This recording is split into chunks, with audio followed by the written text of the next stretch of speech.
So without further ado, we obviously have a very important subject that we have to talk about because, as a lot of you know, the corporate media goes to great lengths to make you think that this 1.9 trillion stimulus package, which, let's face it, there are some good things in there, but it's strictly a Band-Aid on a much larger problem.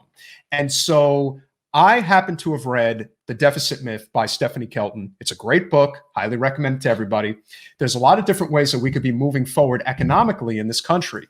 And one of those ways, without question, is learning modern monetary theory and how the federal deficit, state deficits, county deficits, local deficits, those are real, but a federal deficit is not. Okay, go on, because you're pontificating about the academic stuff, but this is what I want to say. Okay, so our guest, this is the thing, okay?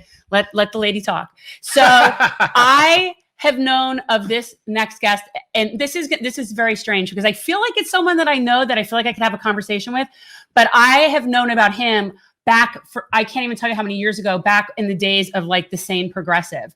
And Steve Grumbine was one of like the first voices that I heard really like that was inspiring that there could be a different way. Like this was before Bernie ran. I mean, this was a long time ago. And so this is kind of like a really cool thing. But anyway, so you want to sit there and talk all blah, blah, blah, blah stimulus. So I'm just saying, yes, we could talk about that and MMT, whatever, blah, blah, blah. But I was just going to say it's really cool. So Steve Grumbine, founder of Real Progress in Action and Modern Monetary Guy. And thank you for coming on after Jordan. Did you have enough time to deal with your kids? Isn't that funny? Yeah, thank you guys for having me on. I'm so sorry. We were trying to get together back when I had COVID, and COVID was no joke whatsoever. So I had it. I had it like a month ago, and I'm still kind of like 80%. He had it, but he didn't really he wasn't that symptomatic. I'm a lucky guy. Yeah. What can I say? But it's not good. It's taken people that I've known and people Jen's known.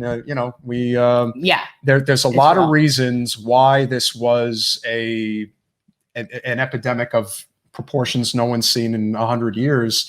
And I think a lot of that just has to do in many ways with the system that we have. And I think we should just, go right into it. We have a restrictive economic system in this country by design. That is not the way it needs to be, nor is it the way that it should be. And I think the most important thing, Steve, to really jump into is for people to really understand how the federal deficit really is a myth. When you're a currency issuer, as I believe one of a dozen or so countries around the globe have, we can print money as we need to, and our main concern is keeping up with inflation. So if you can dive right into that in terms of how we've been being lied to for basically our entire lives. Not paying attention to that big billboard. No, just basically that we've been being lied to forever. I've seen the billboard in New York City where they run the deficit numbers and tell us how terrible we are. Yeah. So talk about that. Like basically it's a snow job that we've been all living with since the end of the gold standard. Yes. Yeah.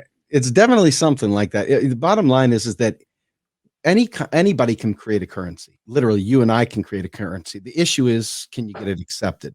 And in the case of the United States and the UK and Russia and China and Japan and Australia and Canada and really all over the world, any nation that issues its own currency can do this. It's not an American phenomenon.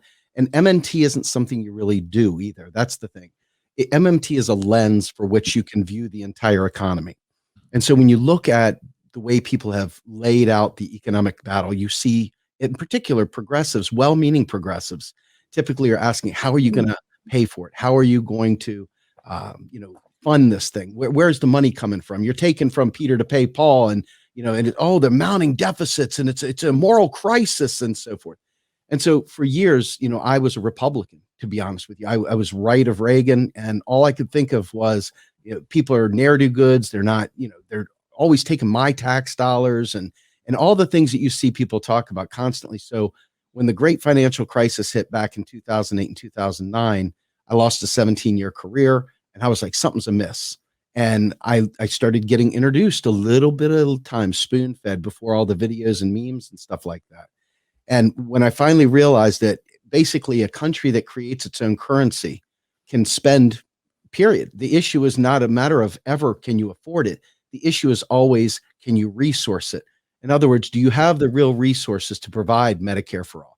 Do you have the real resources to provide student debt relief? Do you have the real resources to provide for a military that has filled the whole globe up full of bombs and tanks and planes and stuff like that? And of course we do.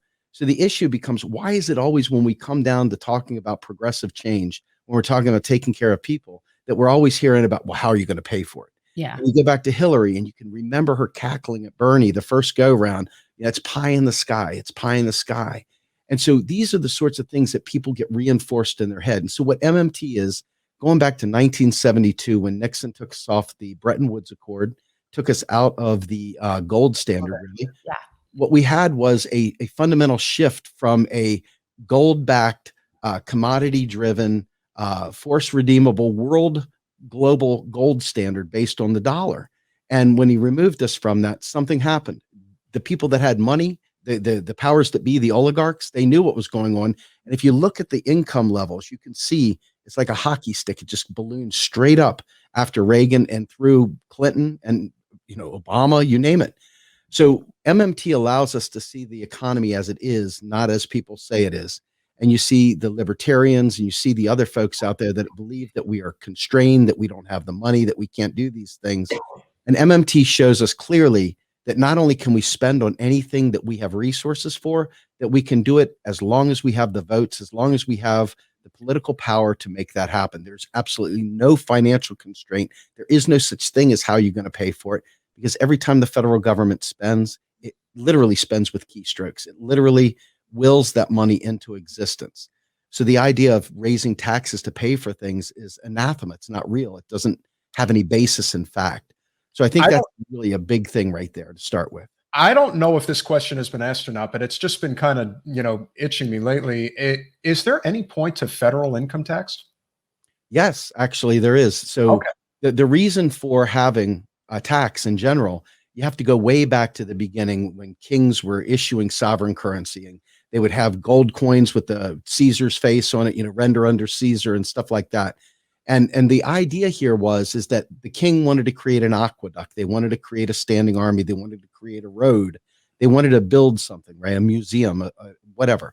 And so what they would do is they would say, hey, I want to hire somebody for this gold coin.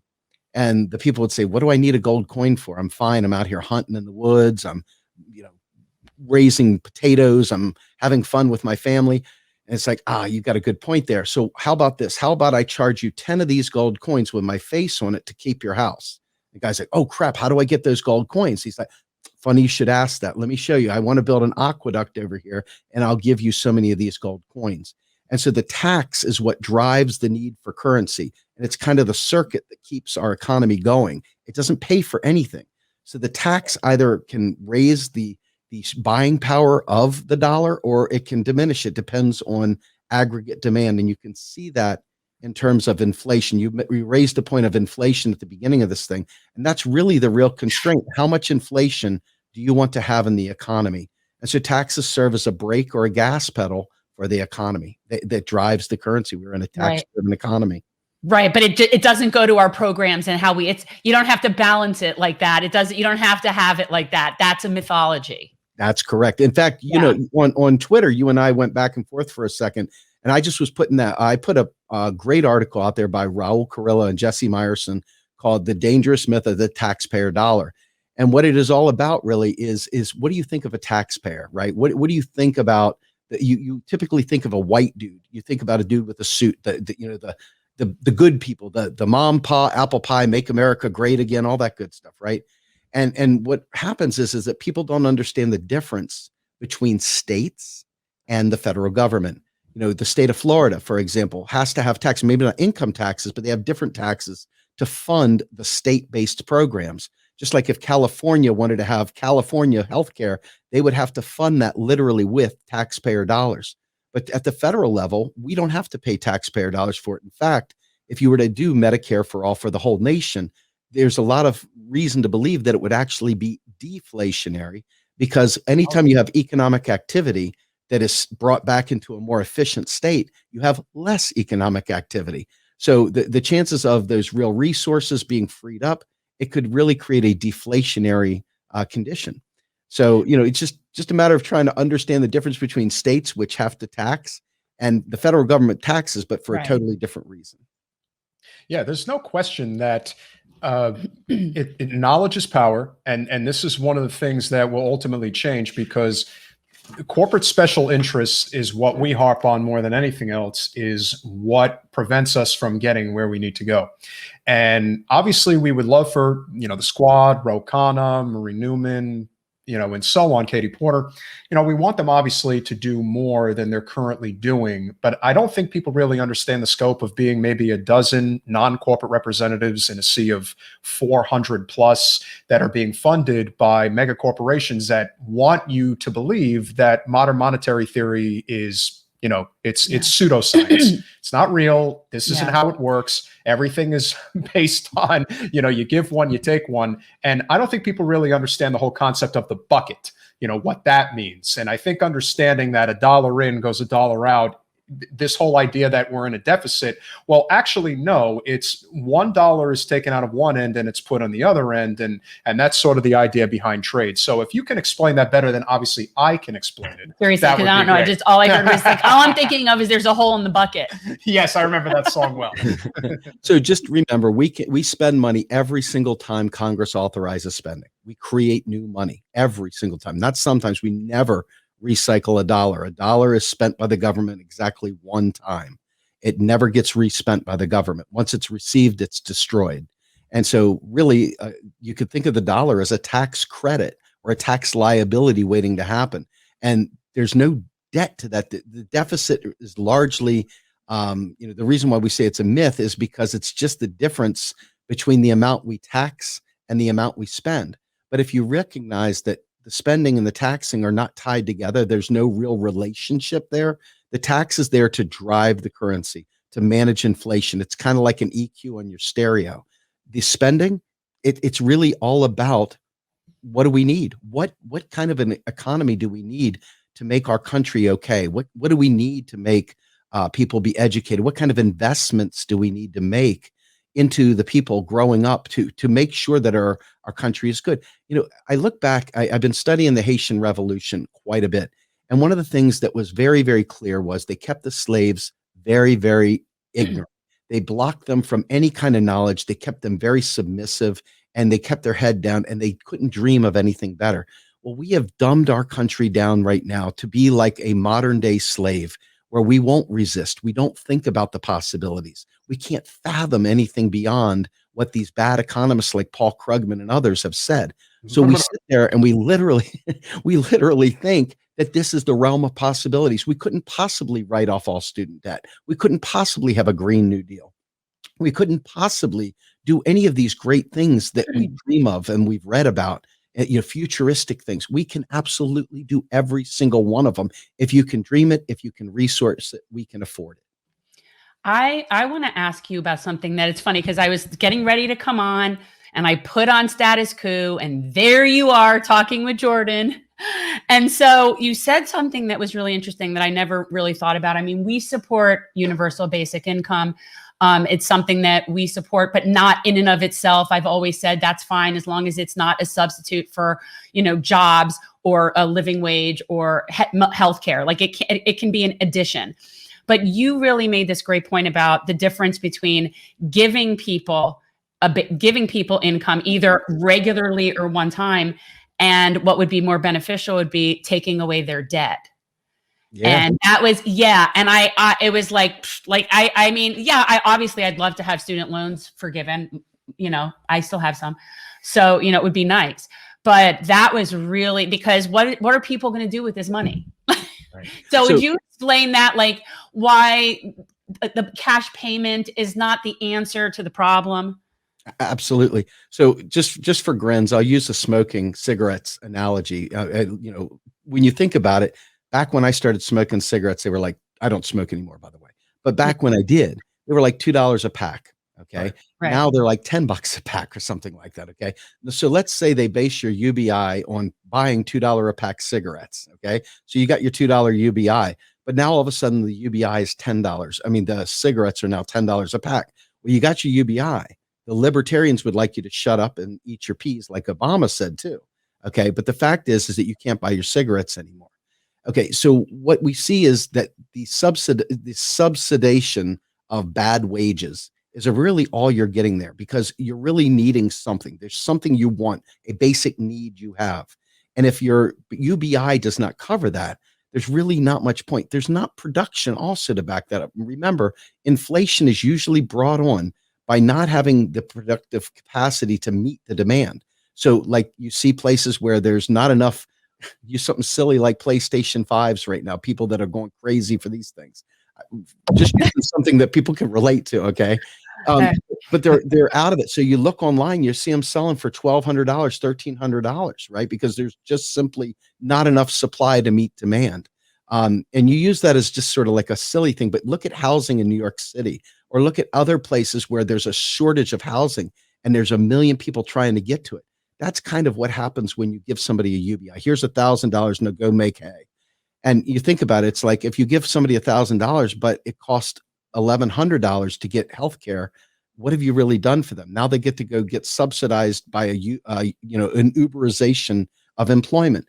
So Ayanna Pressley has the right answer. She's got a federal job guarantee that she's advancing right now with the help of every modern monetary theory person out there, by the way.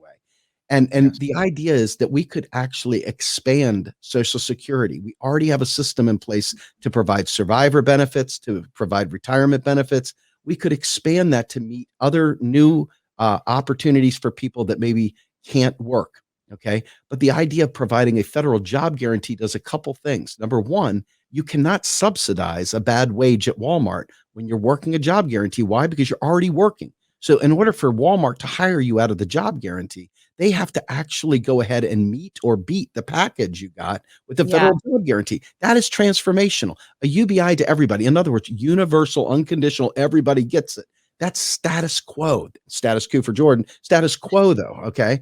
So the idea here is that if most of these programs are intended to be what they call counter-cyclical. When the economy goes bad, people roll onto the job guarantee, or they would get their UBI in a different world.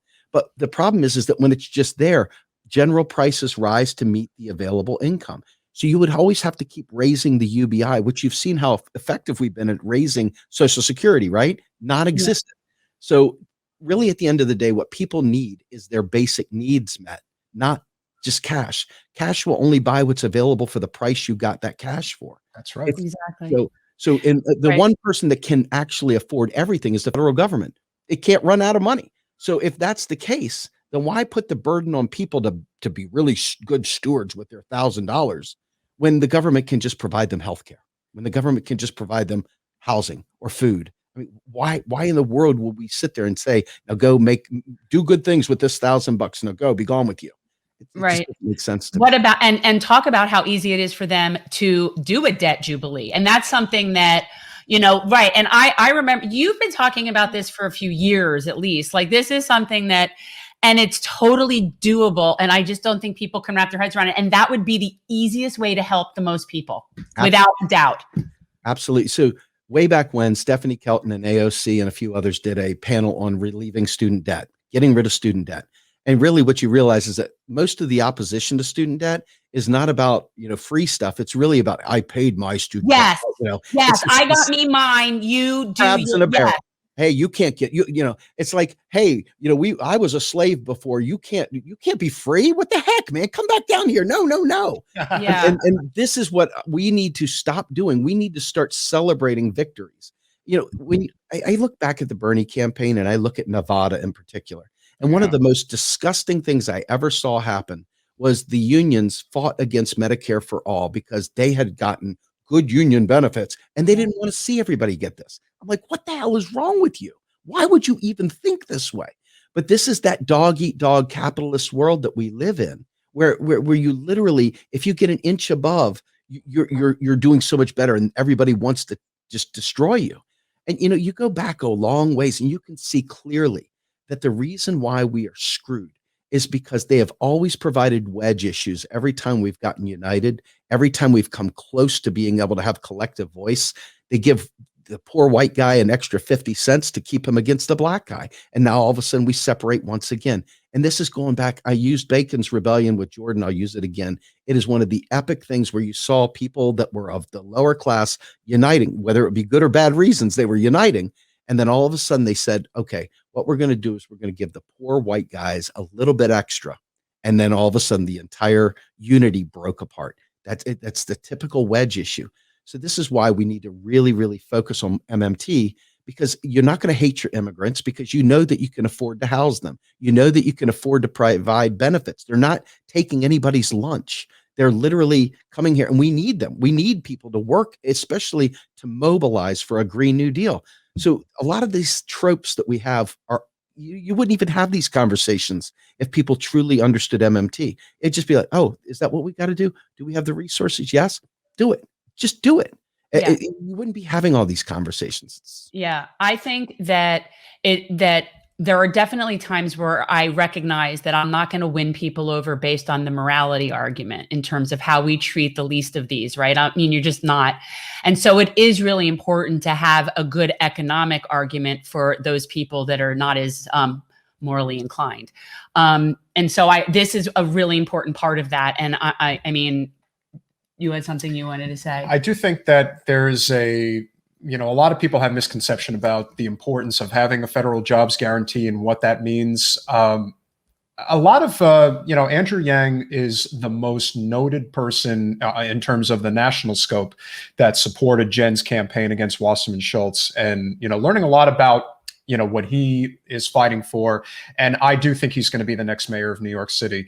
I think that there is a mistake that is made constantly by people in the Yang gang and people who support universal basic income to not recognize the value of a federal jobs guarantee and recognize that having that is essential if in fact we're ever able to, we know how DC works, but if we're ever able to get to a point where we could have a green energy jobs focused infrastructure bill, being able to put people to work, there is so much work that needs to be done from an infrastructure standpoint alone. And having the will, if you will, to have people understand why MMT is absolutely necessary, it goes without saying that people just need to really understand it. But unfortunately, in our country, as you know, they have to understand it in basic terms. Yes. If it is not something that you could say as something as simple as make America great again, you're not going to convince people to listen to you. And that may not mean much, but if there is a MMT, people like color wars and logos and slogans and catchphrases, and you can they don't really. We've lost all sense of. I thought about this a lot. We've lost all critical reasoning skills. When you talk to people, there's no reasoning happening. There's a regurgitation of talking points, and it's kind of freaking me out a little bit because, it's very Matrix-like for me in some ways. Like, it's kind of weird. But yeah, there's this complete we're drones.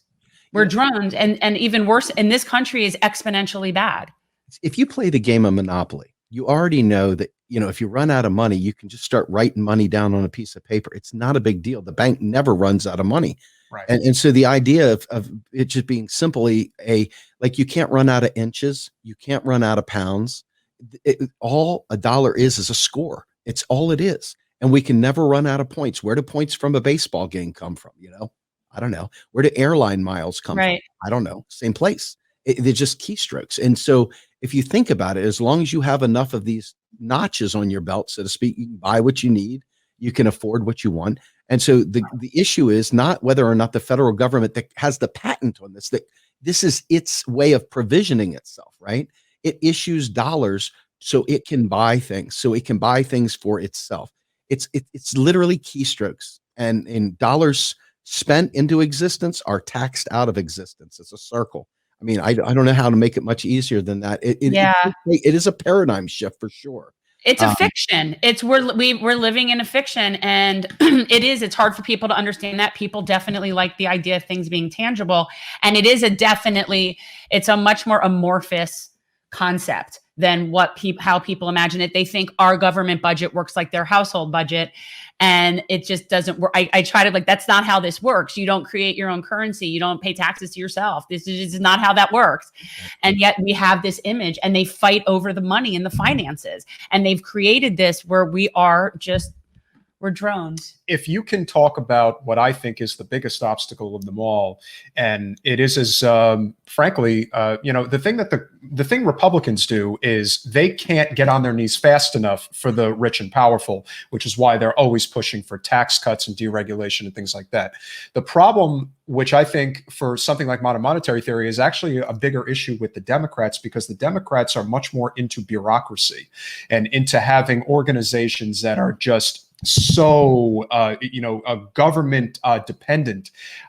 Things like, when people talk about student debt, like, why is college so expensive? It's because there's a bureaucracy. You have to. They feed their predatory friends. You have to. That's what this is. You have to be able to have. Friends. If at a college that has 2,000 students and you've got a dozen vice presidents making $250,000 a year, where do you think that money's coming from? There's a reason why there's forever debt, if you will. Yeah, I wish people would understand that. I would like you to touch on that, and then we'll get into Milton Friedman and Ayn Rand and people like that. Oh my God, Ayn Rand. We have to. Oh my God. But if you could talk about the bureaucracy problem first, that would be great. So, we create jobs, right? And what I want to peel this back before I go too far down the path you just laid. I think this is really important. Sorry. No, it's okay. I want to peel it back just a skosh, okay? So you hear the word neoliberal a lot, okay? Yeah. And neoliberalism is a very important term to understand and get right, not just use it as a pejorative, but actually understand it, okay? Neoliberalism is about a radical approach to privatization. It is an economic school that wants to privatize. It wants to eradicate the public space in pursuit of the private space.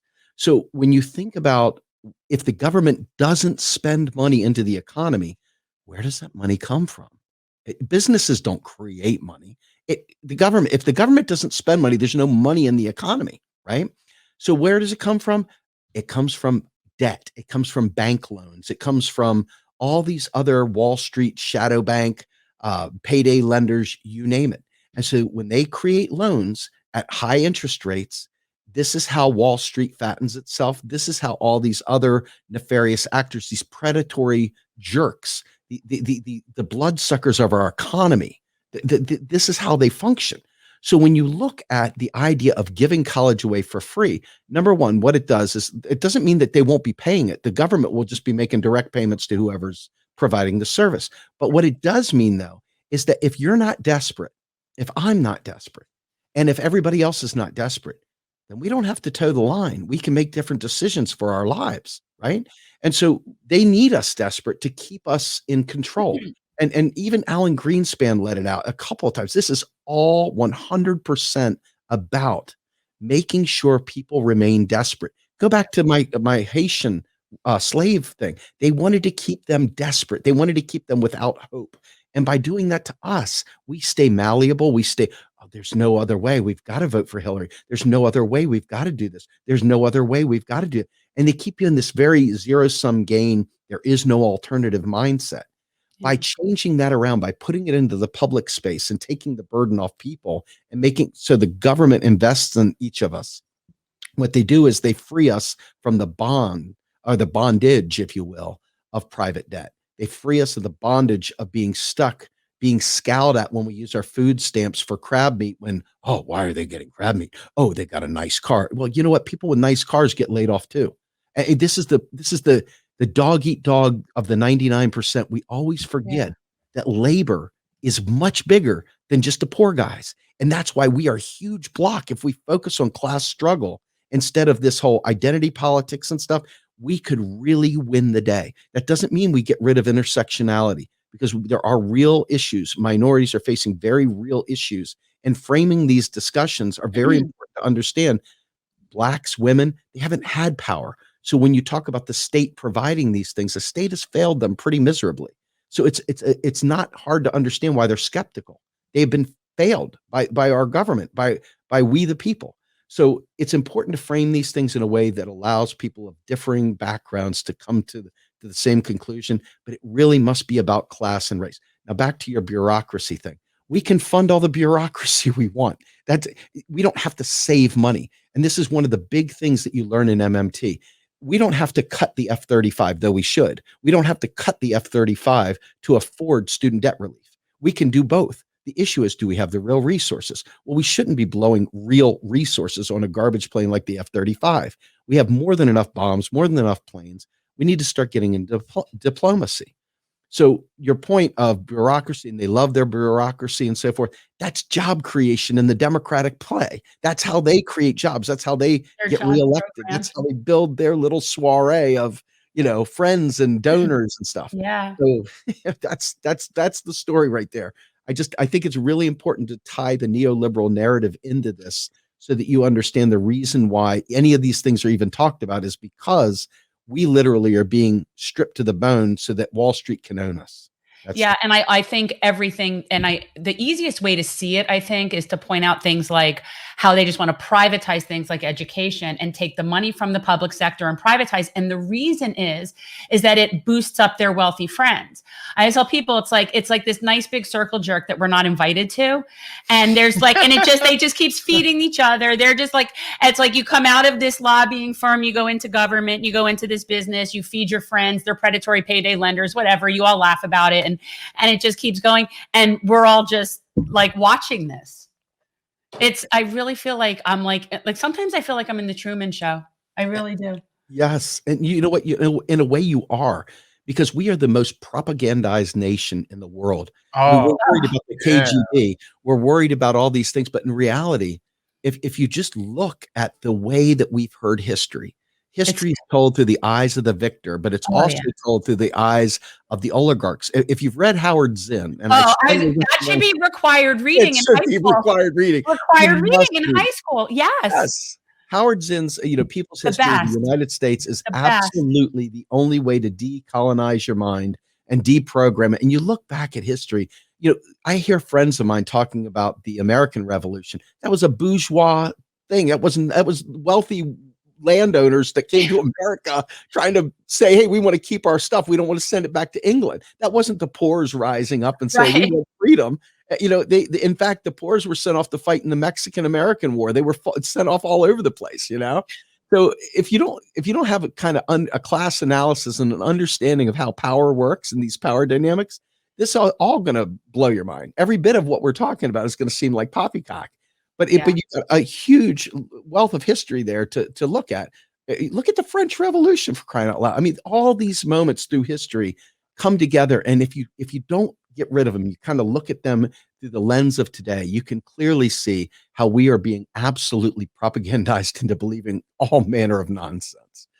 This is also why there is a very serious problem right now, as Jordan and I are personal friends. Censorship is a real thing. And the more this message gets out there, the harder, for those who may not know, the three most powerful people in all of media, Jack Dorsey, I forgot the person who's the CEO of Google, and of course, Mark Zuckerberg, were in front of the trifecta, the axis of evil. Yeah, and I guess they were in front of the YouTube House subcommittee of I don't remember which committee it was, but they're basically they get to be in charge. They're basically trying to suppress this type of message.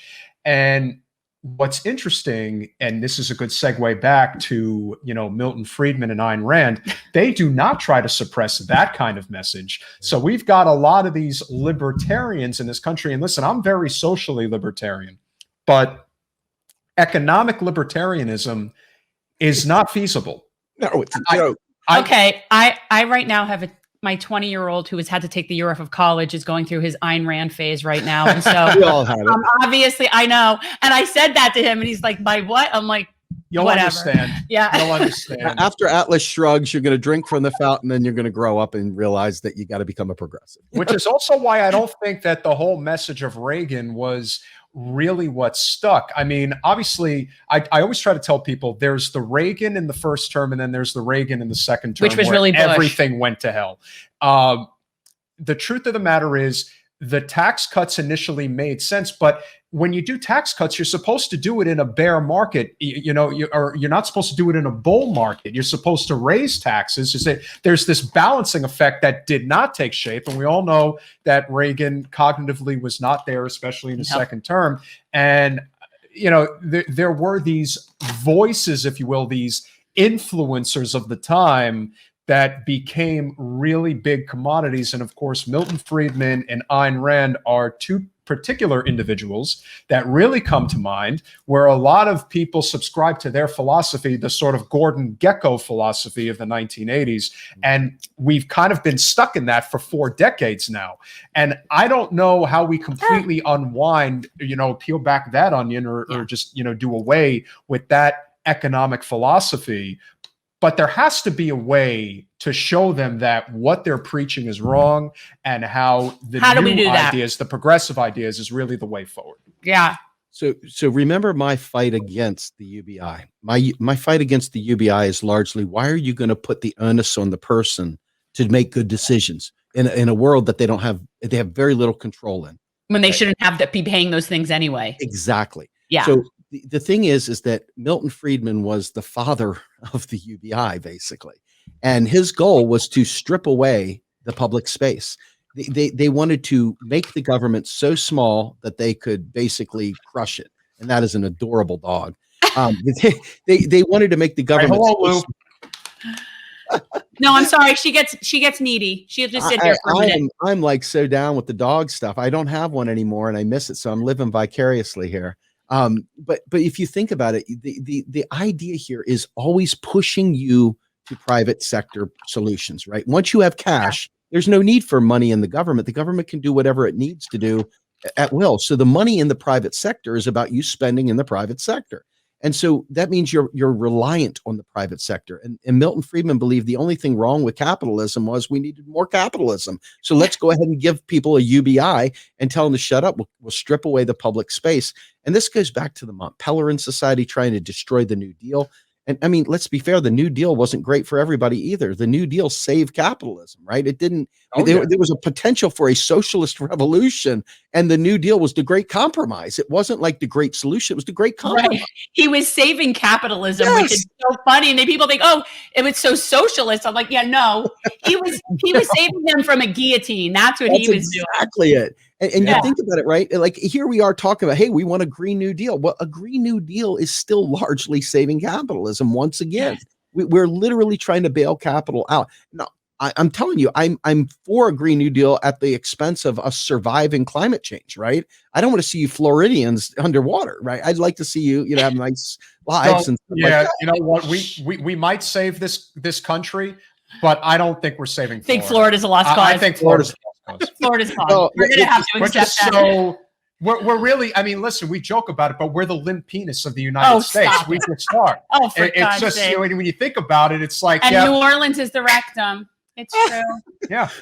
We're joking earlier. I probably shouldn't let the cat out of the bag, but we were talking earlier about doing part of my show as speed dating with Robespierre and bringing all these people on and who's going to get the guillotine next. And I think DeSantis probably needs it. He at least needs the floods to take him, to a different place. I'm not going to give this guy. Look, we've got a handful of libertarians that are in the chat and they're throwing their 2 cents in about everything. All I can tell you is, if you need to understand what happened during, if you need to understand what happened during the New Deal era before the start of World War II, see, everyone is under this illusion, and this is what the conservative messaging, as you know, took off in the 1980s.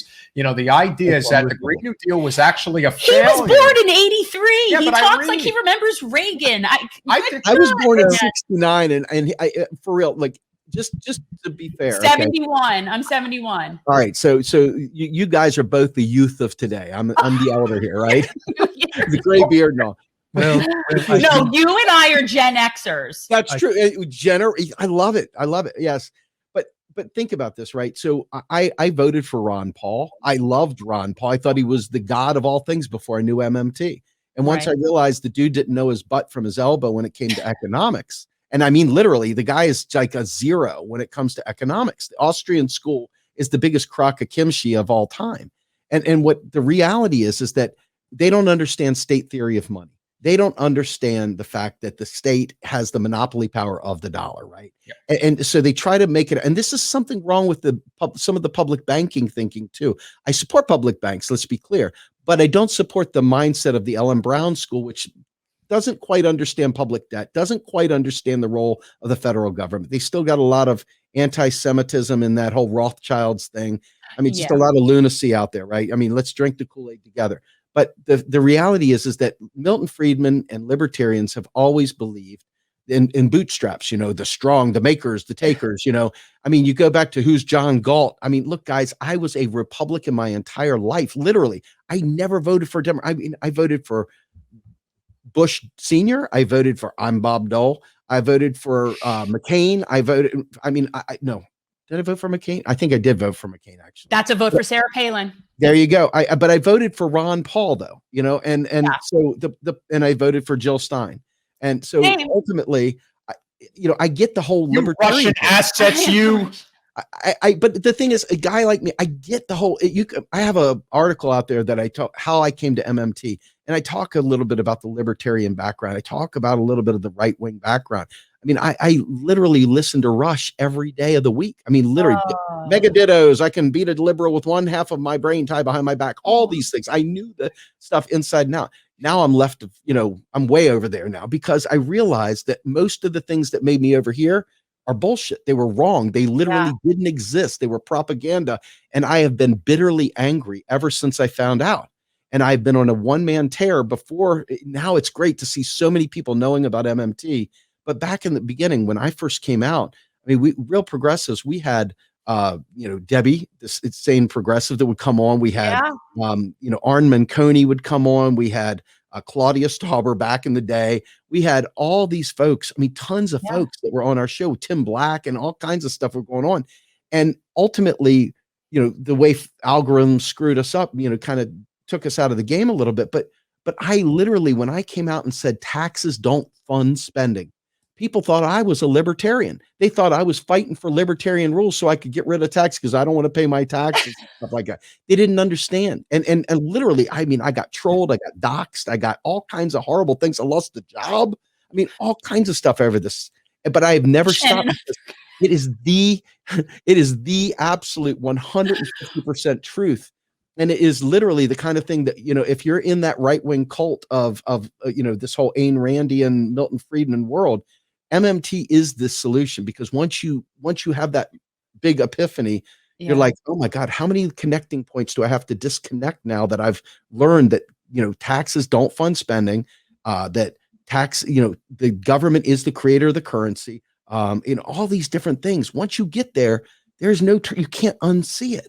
Yeah. How much of that do you think played a role in the mindset of the way people dealt with COVID when it really started to take off? 100%. It's like, this is like, I don't want the government helping me with anything. I don't have to take anybody's help. You're dying from COVID. Yeah, but I don't need help. No, and then there was that whole mindset of every man for himself, pull yourself up from your bootstraps, which, by the way, that saying is a farce. It's not meant to be a real thing. It's meant as that's not possible.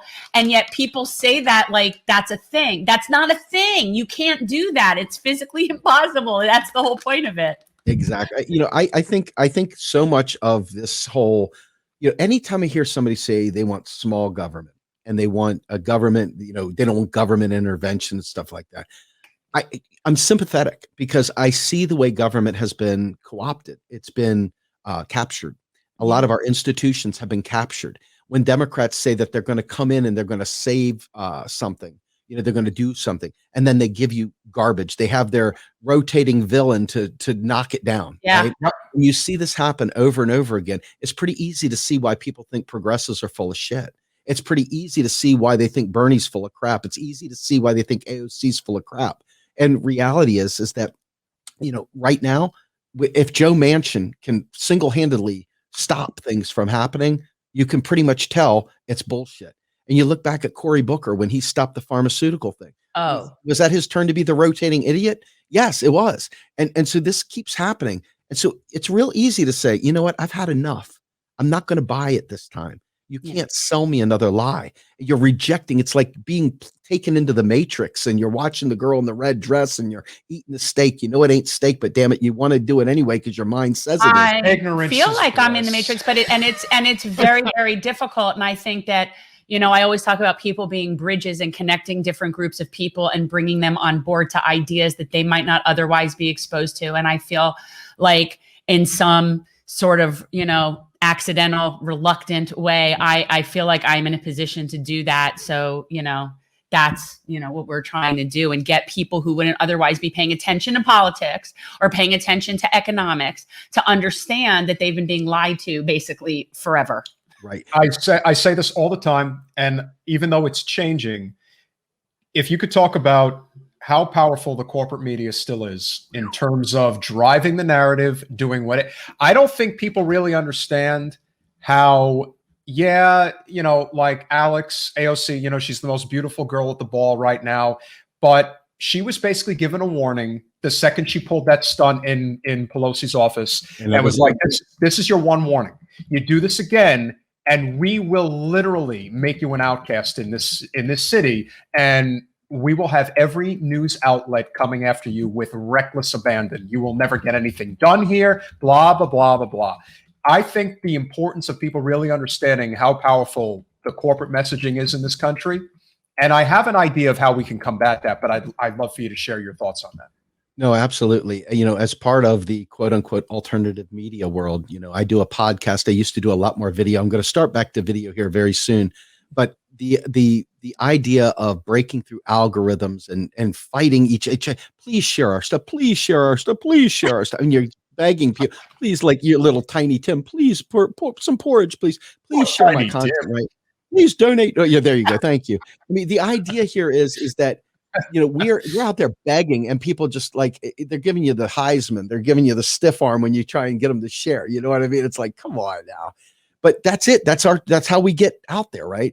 Corporate media doesn't have to do that. You sit down on your couch after you've been worked to the bone, you plop down, your kids are driving you nuts, your wife or your husband's yelling at you, scowling at you because they're pissed off too, and then you click on the boob tube, and sure enough, there's Rachel Maddow telling you Russia, Russia, Russia, right? And then you've got Robert Reich going Russia, Russia, Russia, and you flip the stage and you say, Russia, Russia, Russia.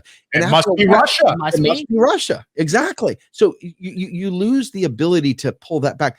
If you remember, and it's hard to get that far back, but if you remember when Trump started, they had already tried to impeach him before he was even elected. They were already ready to impeach Donald Trump. Okay. I can't stand the guy. Let me be crystal clear. I hate him. Right. But it's humorous. I mean, it's like, you didn't even have a real you had so many real opportunities. Don't do it. Not now. They had no reason to Dude, come you're after so me. good at that. They had no listen. They totally had no reason to come after me. They never gave me an opportunity to be a great president, and they were really, really terrible people. And it's totally fake news. It's incredibly fake news. And you know what we're going to do? You want to know what we're going to do? We're going to start our own network, and it's going to be great. It's going to be the greatest. It's going to be incredible. I haven't thought of a name yet, but I'm thinking Trump TV. What do you guys think? Good name? Go. Tremendous name? All right. Really Stop. good? Oh, by the way, just so these people understand, MMT would not be good for me. It wouldn't be good for me. I'm successfully able to get people to do work for me and not even pay them. How would I get away with that if we had an MMT? I totally wouldn't be able to do that anymore. It'd be really terrible. Okay. Nice to see you, Jen. Okay. Can you go, please? You know how I knew that wasn't Donald Trump? The only thing that gave it away is he's got regular size hands. Otherwise, I thought it was DJ. I thought it was him, man.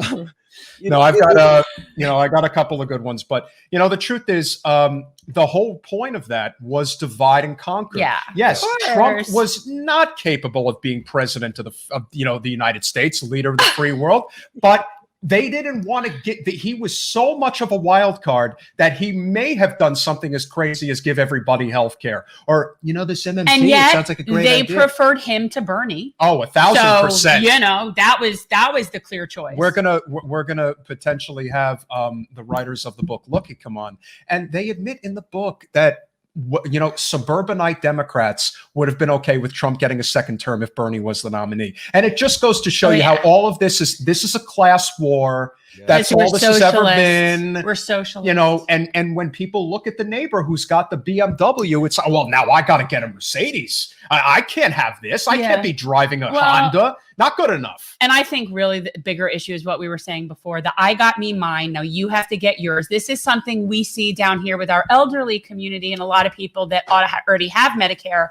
There's this attitude of, I had to wait to get Medicare. I got Medicare. Mine's good. Why should you get it now? I had to wait until I was, you know, and it's the same thing with student loans. There is no question that with the boomer generation, they're very transparent to their credit, where they basically say, I put in the work. Now you got to do the same as me. I don't give a damn how many years you have to wait. I did the work, and now I'm going to reap my benefits, and you can sit around for 30 years without having any. Yeah. That's basically it. You know, it kills me is I'm a Deadhead. I love the Grateful Dead. Yay! I got like 70 million Dead shirts. I'm always bumming around. I got my dad hat on, so I look like freaking Castro. How could I went to Boulder. I went to see you Boulder. That's very interesting how you could be a deadhead like Bill Walton, and yet somehow you found yourself falling in love with Ronald Reagan. Deadheads are very I wasn't then. I was a Slayer fan. I still am. There you go. He's my age. So when he got into the Dead was after Ronald Reagan. Yeah, I sat there. I remember going to see the Dead in '93 at RFK, and they had this. They had a video of Round the Bowl of RFK of kids doing Ring Around the Rosies, and I was sober as a judge, and I'm like, oh wow, I'm just like, it is the best thing I ever seen. And you know, I love the Dead, but the point is that when you see pictures of Woodstock and you see these things, and you realize, holy crap, these guys got it right. And then you look and you're like, you just voted for Hillary Clinton. What the hell's wrong with you? Wait, you voted for Biden? You didn't vote for Bernie? What is wrong with you? And you know, they skew conservative. And you know, I guess I understand to a degree, because at that point in time, you're looking at, you know, my retirement fund. How do I survive once I'm not working anymore? And because we are in a capitalist environment where everybody's competing with each other, they're looking down their nose at you. And I get it, because that's the rules of capitalism. You know what I mean? It's not like they chose, but they could have done something different. You know what I mean? And so part of me regrets that, because you look at how beautiful the 60s were, you know, beautiful in terms of people being enlightened, people taking chances, people thinking differently. And it, somehow or another, they became like a soccer van people. It's like, what happened? Where'd you guys go? Where's Joan Baez? Oh, she's voting for Hillary too. What the heck? Wait. Is that a thing? Did that really happen? Yes. I mean, this is the thing, right? You look back and honest to goodness, the propaganda is real. The bourgeoisie in this country is real. I mean, this is we all are an embarrassed millionaire waiting to happen. Yeah. And so with that dream, the American fraud that we believe in, you know, people literally think, you know, hey, I work my butt off for my little teeny pension. You better work your butt off too, because it's not fair. I had to work my butt off. They're punching down, they're punching sideways instead of punching up the people that made it that way to begin with. Okay, Steve, but he's talking about it in terms of socioeconomically. Yes, but Steve is the first person besides you who I've heard use the term punching sideways. I used it last week for like content creators that spend more time criticizing other content creators. And it's like, we're all in the same sandbox. You're not helping anything. So I call that punching sideways. What I also think is important, and this is a very important topic to talk about, because I think the hardest thing about getting across the message, whether you support UBI, whether you support a federal jobs guarantee, modern monetary theory, if you support Medicare for all, if you support a Green New Deal, if you support getting us out of these foreign wars, I don't think people really understand how powerful corporate messaging is. And it has to come to a point where the only way this is ever going to change is if independent media puts their egos aside and finds a way to come together. When that happens, then we will be able to compete.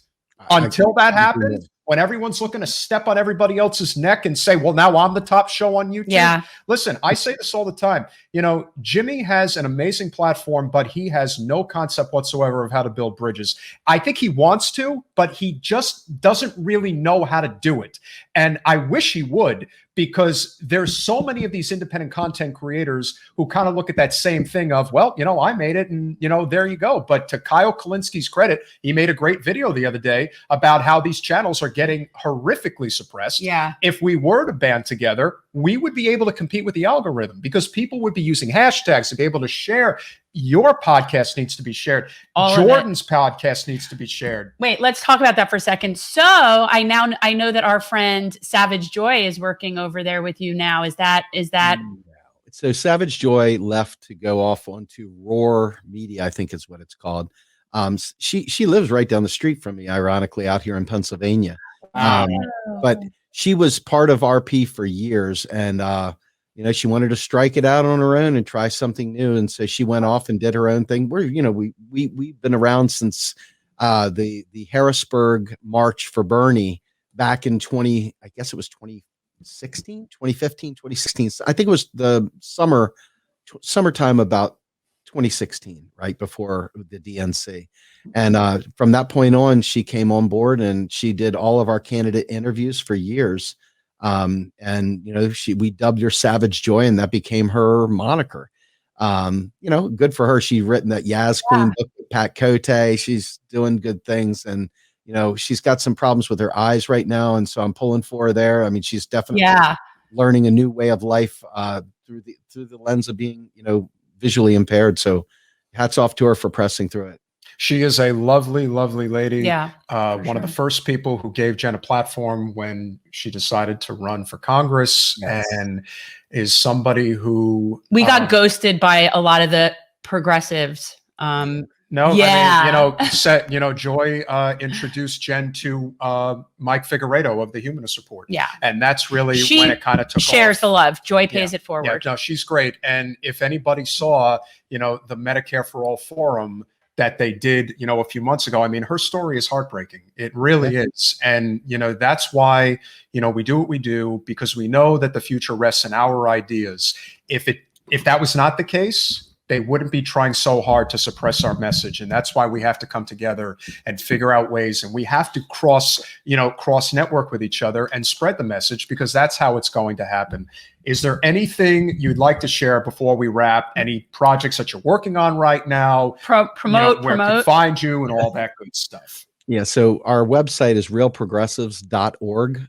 So we are a 501c3 on the one side for education, and we are a 501c4 for activism. That's called Real Progress in Action, which you rightfully. Oh, okay. Okay. So, but yes, I'm the founder of both. Ironically, but the only reason why we had to split them was because we really are trying to become a think tank for everyone, so that we can take these things and be the people's think tank.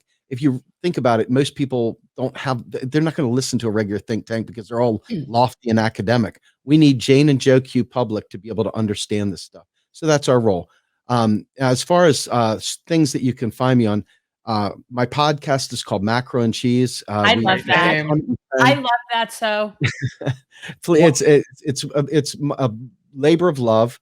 I really enjoy doing it, but we also have two other ones that are really important. In particular, the new Untouchables, the Pecora Files. We are working with real whistleblowers. When you were talking about the Reagan era, we worked with Bill Black, who brought down the Keating Five. He was part of that group that brought down the savings and loan crisis and went after 30,000 referrals for arrest. I mean, this is a guy who's ready to jail bankers. And so we got him out there. We've got Patrick Lovell and Eric Vaughn, who are the producers and co-producers of this docuseries called The Con. And this is a series about the great financial crisis, elite control fraud, and how to get a real new Pecora hearing like they did back during the Great Depression when the stock market crashed. They brought Ferdinand Pecora, who was ironically a Republican, to go ahead and tackle all the fraud. So we've got that one. Please check that out. And also a new one coming up here called The S Word. And it's all about struggle and socialism. And it's a bunch of us yucks that are just trying to figure it out. We're trying to get rid of the secret handshake. We're trying to get rid of the code words. We're trying to go in there as regular people so that the people that are fearful of that word can watch us go through our process, learning this stuff and not be scared. We need to get people to stop allowing the propaganda to affect how they see things. And so there's are three big initiatives that we do. We also have MMT Mondays. Every week, our guy Caleb Mood puts out MMT Mondays, and we got a lot of good stuff coming in. I'm going to be coming out soon with my own little show called The Rogue Scholar. So look for more stuff coming.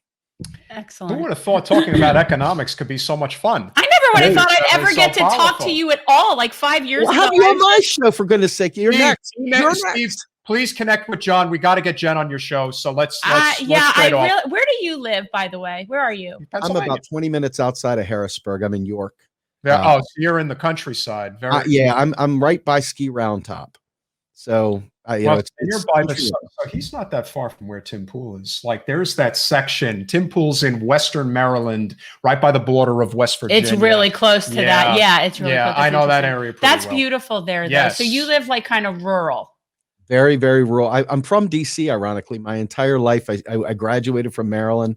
I moved out here years ago and haven't been able to leave since. No, that's so nice. It is. You know what? When you can get away from the hustle and bustle, the Yeah. truth of the matter is, for all the issues we have in this country, there's a lot of places you can live that are not that expensive because there's not a lot of people there. Well, that's the thing. There's just too many people here. Yeah. There's just too many people. And that's There's the just thing, too many people.